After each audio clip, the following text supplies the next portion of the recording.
मित्रांनो, महिला बाल विकास विभागामार्फत महत्त्वाची पदभरती निघालेली आहे। सरळ सेवर भरतीमार्फत ही जाहिरात आहे।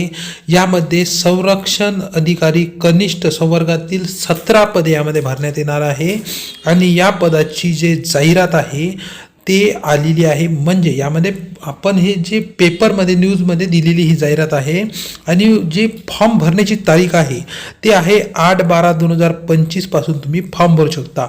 8 डिसेंबर पासून तर तुम्हाला 22 डिसेंबरपर्यंत अर्ज करता येणार आहे। त्याची वेतन श्रेणी किती आहे, किती पद आहे, किती जे वेतन श्रेणीची स्केल किती आहे, सविस्तर माहिती तुम्हाला या व्हिडिओने मिळणार आहे। व्हिडिओ पूर्ण पहा। तर मित्रांनो, हे जे पद आहे एकूण रिक्त पदे किती आहे 17 आहे।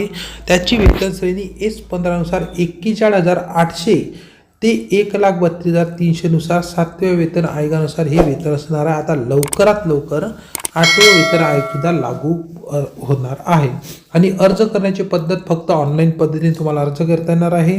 अर्ज करण्यास सुरुवात 8 डिसेंबर 2025 पासून होणार आहे आणि अर्ज करण्याची शेवटची तारीख 22 डिसेंबर 2025 आणि त्याची जी माहिती आहे म्हणजे अधिकृत संकेतस्थळ आहे कोणतं, तर जे काही कोणत्या विभागामार्फत आहे, महिला बाल विकास विभाग आयुक्तालय पुणे यांच्यामार्फत ही पदभरती आहे कनिष्ठ संरक्षण अधिकारी गट क संवर्गाची।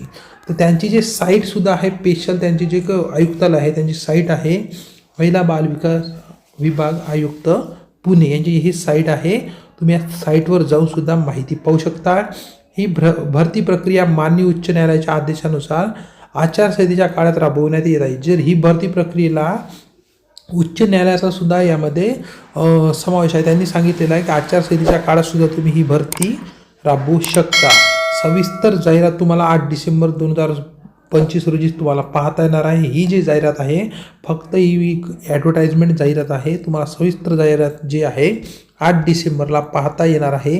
तुमचे अजून काही याच्यावर प्रश्न असतील तर तुम्ही मला कमेंट्समध्ये विचारू शकता। ही जे जाहिरात कशाबद्दलची, कनिष्ठ अधिकारी गट संवर्ग गट क संरक्षण अधिकारी कनिष्ठ, तर यामधील जे काही पदं आहे तर तुम्हाला भरायची असतील तर तुम्हाला काय करायचं आहे, आता 8 डिसेंबरची वाट पाहायची आहे। पण यामध्ये तुम्ही म्हणसाल की आचारसंहिता आहे, तर आचारसंहितेला सुद्धा यामध्ये एक चॅलेंज देऊन आता यामध्ये उच्च न्यायालयाने ही पदभरती करण्याचा आदेश देण्यात आलेला आहे। तर ही होती महत्त्वाची अपडेट तुमच्यापर्यंत पोहोचवण्याची पहिली अपडेट आहे।